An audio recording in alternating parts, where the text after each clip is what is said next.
ಯದಾ ಯದಾ ಹಿ ಧರ್ಮಸ್ಯ ಗ್ಲಾನಿರ್ಭವತಿ ಭಾರತ ಅಭ್ಯುತ್ಥಾನಮಧರ್ಮಸ್ಯ ತದಾತ್ಮಾನಂ ಸೃಜಾಮ್ಯಹಂ ಪರಿತ್ರಾಣಾಯ ಸಾಧೂನಾಂ ವಿನಾಶಾಯ ಚ ದುಷ್ಕೃತಾಂ ಧರ್ಮ ಸಂಸ್ಥಾಪನಾರ್ಥಾಯ ಸಂಭವಾಮಿ ಯುಗೆ ಯುಗೆ. ಭಗವದ್ಗೀತೆಯ ಮುಂದುವರಿದ ಭಾಗ. ದೇವರ ಆರಾಧನೆಯನ್ನು ನಾನಾ ಕಾರಣದಿಂದ ನಾನಾ ರೀತಿಯಲ್ಲಿ ಮಾಡುತ್ತಾರೆ. ಕೆಲವರು ದೇವರು ನನ್ನ ಮುಂದಿನ ಪ್ರತಿಮೆಯಲ್ಲಿ ಇದ್ದಾನೆ ಎಂದು ಭಾವಿಸಿ ಪ್ರತಿಮೆಗೆ ಅಭಿಷೇಕ ಮಾಡಿ ಒಳ್ಳೆಯ ವಸ್ತ್ರಗಳಿಂದ ಅಲಂಕರಿಸಿ ಧೂಪ ದೀಪಗಳಿಂದ ಮತ್ತು ಹೂಗಳಿಂದ ಅಲಂಕರಿಸಿ ನೈವೇದ್ಯಗಳನ್ನು ಅರ್ಪಿಸಿ ನಮಸ್ಕರಿಸುತ್ತಾರೆ. ದೇವರ ಪ್ರಸಾದವನ್ನು ಎಲ್ಲರಿಗೂ ನೀಡಿ ನಂತರ ಅವರು ಸೇವಿಸುತ್ತಾರೆ. ಮತ್ತೆ ಕೆಲವರಿಗೆ ಜಪ, ಧ್ಯಾನ, ಹವನ, ಹೋಮ ಮಾಡುವುದರಲ್ಲಿ ಹೆಚ್ಚು ಆಸಕ್ತಿ ಇರುತ್ತದೆ. ಇವರು ಪ್ರಕೃತಿಯಲ್ಲಿರುವ ಪಂಚಭೂತಗಳ ಆರಾಧನೆಯಲ್ಲಿ ಹೆಚ್ಚು ಆಸಕ್ತಿ ಇಟ್ಟುಕೊಂಡಿರುತ್ತಾರೆ.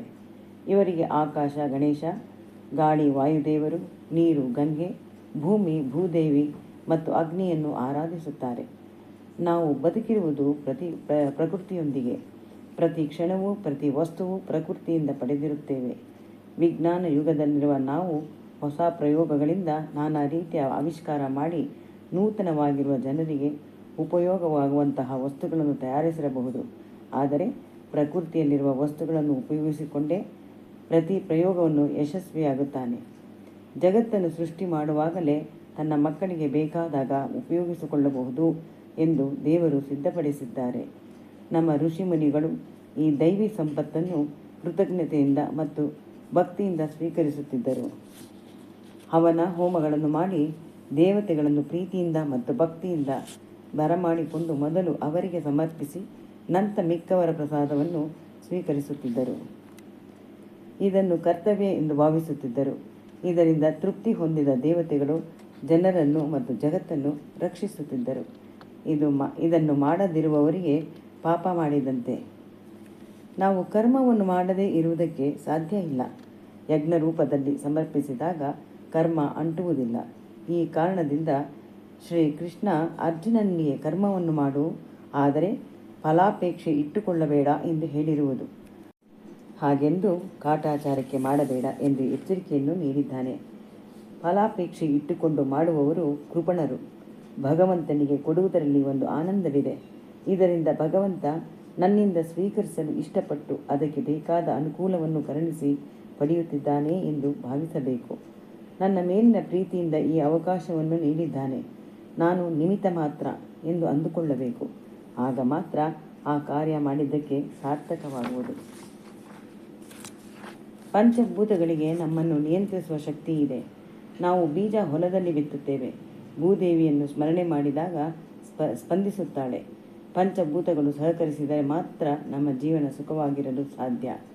ಭಕ್ತಿ ಭಾವದಿಂದ ನಾವು ಕಂಡಾಗ ನಮ್ಮಲ್ಲಿರುವ ಪರಮಾತ್ಮ ಹೇಗೆ ಸಹಕರಿಸುತ್ತಾರೆ ಎನ್ನುವುದಕ್ಕೆ ಈ ಒಂದು ಉದಾಹರಣೆ ಸಾಕ್ಷಿಯಾಗಿದೆ.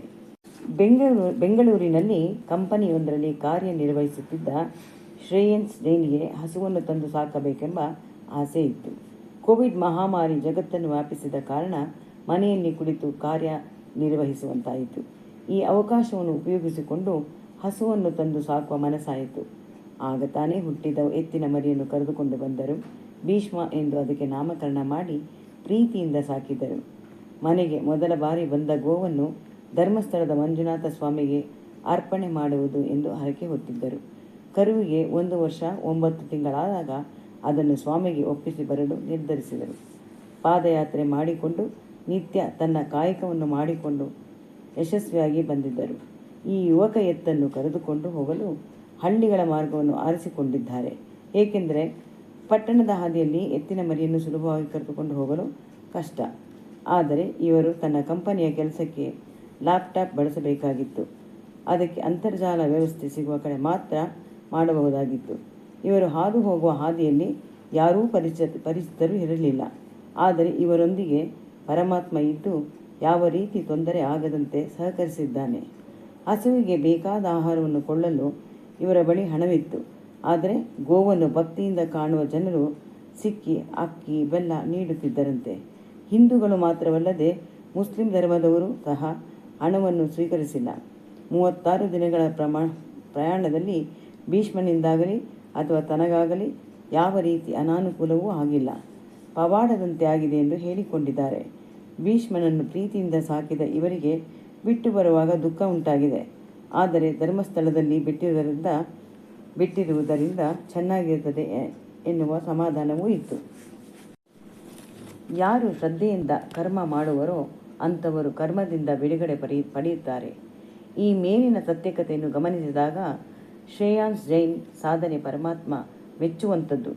ಇದರಲ್ಲಿ ನಿಷ್ಕಾಮದಿಂದ ಮಾಡಿರುವ ಅವರ ಸೇವೆ ಅದ್ಭುತ. ಅರ್ಪಣೆ ಭಾವದಿಂದ ಮಾಡಿದ ಫಲಗಳನ್ನು ದೇವರು ಸ್ವೀಕರಿಸಿ ನಮ್ಮ ಮನಸ್ಸನ್ನು ಶುದ್ಧ ಮಾಡಿ ಜ್ಞಾನ ನೀಡುವುದರೊಂದಿಗೆ ಬಂಧನದಿಂದ ಪಾರು ಮಾಡುತ್ತಾನೆ. ಈ ಮಾತು ಸಾಕ್ಷಾತ್ ಪರಮಾತ್ಮನೇ ಹೇಳಿರುವುದು. ಈ ಒಂದು ತತ್ವ ಭಗವಂತ ಪಾಲಿಸುವ ನಿಯಮ.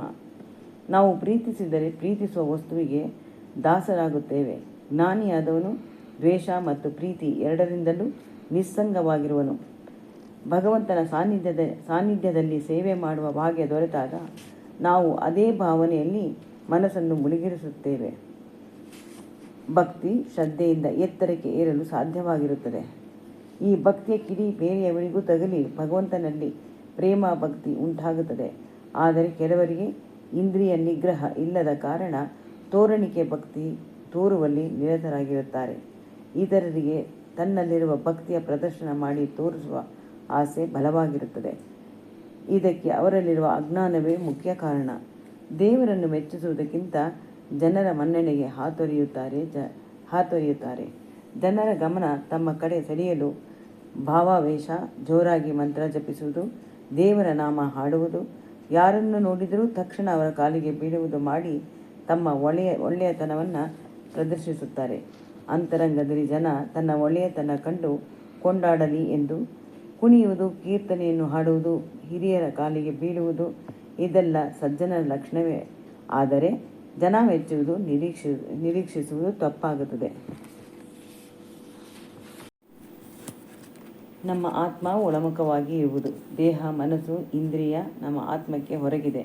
ಇವುಗಳ ಕಾರ್ಯ ಸತ್ವ, ರಜಸ್ಸು ಮತ್ತು ತಾಮಸ ಗುಣಗಳಿಗೆ ಅನ್ವಯವಾಗುವಂತೆ ಇರುತ್ತದೆ. ಈ ಗುಣಗಳಿಗೆ ತಕ್ಕ ಹಾಗೆ ನಾವು ವರ್ತಿಸುತ್ತೇವೆ. ನಾವು ನಮ್ಮ ಗುಣಗಳಿಗೆ ಅನುಗುಣವಾಗಿ ಕರ್ಮವನ್ನು ಮಾಡಿಕೊಂಡು ಹೋಗುತ್ತೇವೆ.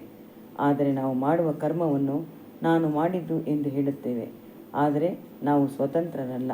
ಭಗವಂತನ ಇಚ್ಛೆಗೆ ಅನುಗುಣವಾಗಿ ನಾವು ಮಾಡುತ್ತೇವೆ. ಇಲ್ಲಿ ಸಹಜವಾಗಿ ನಮ್ಮಲ್ಲಿ ಒಂದು ಅನುಮಾನ ಬರಬಹುದು. ಭಗವಂತನ ಇಚ್ಛೆ ಅನುಗುಣವಾಗಿ ನಾವು ಕರ್ಮವನ್ನು ಮಾಡುವುದಾದರೆ ಕೆಟ್ಟ ಕೆಲಸ ಆಗುವಂತೆ ಏಕೆ ಮಾಡಿಸಬೇಕು ಎಂದು.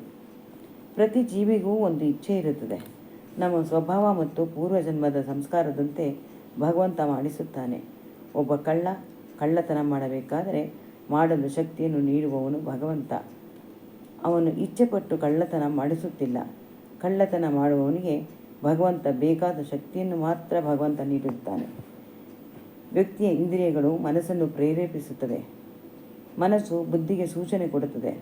ಅದರಂತೆ ಮಾಡಲು ಮನಸ್ಸು ಇಚ್ಛೆ ಪಟ್ಟಾಗ ಭಗವಂತ ಮಾಡುತ್ತಾನೆ.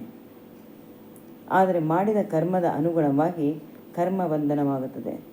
ಸಾತ್ವಿಕ ಕರ್ಮವಾದರೆ ಈ ಪುಣ್ಯ ಫಲ, ಕೆಟ್ಟ ಕರ್ಮಕ್ಕೆ ಕೆಟ್ಟ ಫಲ ಅನುಭವಿಸುವುದು ಭಗವಂತ ಮಾಡಿರುವ ನಿಯಮ. ಅದರಂತೆ ನಾವು ಜೀವವನ್ನು ಕಂಡುಕೊಳ್ಳುತ್ತೇವೆ. ರಜೋಗುಣ ಮಿಶ್ರಕರ್ಮ ಲಾಭಕ್ಕಾಗಿ ಕರ್ಮ ಮಾಡಿದರೂ ಅವನ ಕರ್ಮ ಬೇರೆಯವರಿಗೂ ಉಪಕಾರವಾಗಬಹುದು. ಒಬ್ಬ ಯಜಮಾನ ಕೂಲಿ ಕೊಟ್ಟು ತೋಟದ ಕೆಲಸ ಮಾಡಿಸಬಹುದು. ಆದರೆ ಆ ಕೂಲಿ ಕೊಡುವವನಿಗೆ ಜೀವನಕ್ಕೆ ಒಂದು ಆಧಾರವಾಯಿತು. ಅವನು ಕೆಲಸ ಕೊಟ್ಟಿದ್ದರಿಂದ ಅವನ ಜೀವನಕ್ಕೆ ಒಂದು ಆಧಾರವಾಗಿರುತ್ತದೆ. ಜೀವಿಯ ಕಾರ್ಯವನ್ನು ಸಾಕ್ಷಿಯಾಗಿ ನೋಡುತ್ತಿರುತ್ತದೆ. ನಮ್ಮಲ್ಲಿರುವ ಆತ್ಮವೇ ಪರಮಾತ್ಮ. ನಮ್ಮ ಸಂತೋಷಕ್ಕೆ ಮತ್ತು ದುಃಖಕ್ಕೆ ಕಾರಣ ನಾವು ಮಾಡಿದ ಕರ್ಮ. ತಾಮಸ ಗುಣ ಹೊಂದಿದವನು ಬದಲಾಗುವುದು ಕಷ್ಟ. ಇಂದ್ರಿಯಗಳು ಮನಸ್ಸಿನ ಹಿಡಿತಕ್ಕೆ ಇರಬೇಕು. ಇಂದ್ರಿಯಗಳಿಗೆ ನಾವು ಸೋಲಬಾರದು. ಆಗ ಮಾತ್ರ ನಾವು ಜೀವನದಲ್ಲಿ ಸತ್ಯ ಮತ್ತು ಮಿಥ್ಯೆಗಳ ತಿಳುವಳಿಕೆ ಬರಲು ಸಾಧ್ಯ. ಯಾರು ಶ್ರದ್ಧೆಯಿಂದ ಅಸೂಯೆಯನ್ನು ತೊರೆದು ಭಗವಂತನ ಸೇವೆ ಎಂಬ ಭಾವನೆಯಿಂದ ಮಾಡುತ್ತಾರೋ ಅವರು ಕರ್ಮಬಂಧನದಿಂದ ಮುಕ್ತಿ ಹೊಂದುತ್ತಾರೆ. ಇದನ್ನು ಯಾರು ಅರ್ಥ ಮಾಡಿಕೊಂಡು ಅದನ್ನು ತಮ್ಮ ಜೀವನದಲ್ಲಿ ಅನುಷ್ಠಾನಕ್ಕೆ ತಂದುಕೊಳ್ಳುತ್ತಾರೋ ಅವರು ಉದ್ಧಾರವಾಗುತ್ತಾರೆ. ಈ ತತ್ವವನ್ನು ಅನುಸರಿಸಿ ಭಗವಂತನಿಗೆ ಸಲ್ಲಿಸಿದಾಗ ಅದನ್ನು ಸ್ವೀಕರಿಸಿ ನಮ್ಮ ಮನಸ್ಸನ್ನು ಶುದ್ಧಿ ಮಾಡಿ ಅನುಗ್ರಹ ಮಾಡುವುದು. ಓಂ ಶಾಂತಿ. ಓಂ. ಭಗವದ್ಗೀತೆಯ ಮುಂದಿನ ಭಾಗ ಮುಂದಿನ ದಿನಗಳಲ್ಲಿ.